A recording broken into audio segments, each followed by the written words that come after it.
आपण सध्या आहोत कर्नाटक राज्यातील विजापूर या शहरामध्ये. विजापूर शहरामध्ये आदिलशहाची सत्ता होती. आदिलशहाचा पराक्रमी सैनिक सरदार, त्याचं नाव अफजल खान होतं. त्यानं बडी बेगम यांच्याकडून दरबारातून छत्रपती शिवाजी महाराजांना ठार मारून आणण्याचा विडा उचलला होता.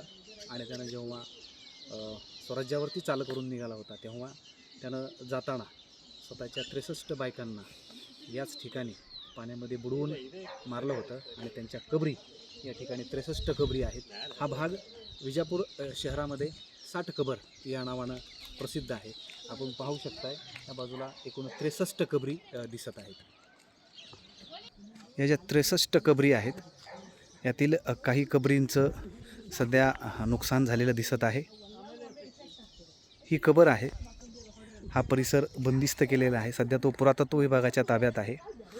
या कबरीपासून असं वर यायला एक रस्ता आहे. वर आल्याच्या नंतर दोन्ही बाजूला असा दृश्य दिसतं. ही जे आपण समोर पाहताय या ठिकाणीच अफजल खानानं त्याच्या बायकांना ही जी विहीर आहे त्या विहिरीत बुडवून मारल्याचं अभ्यासक सांगतात.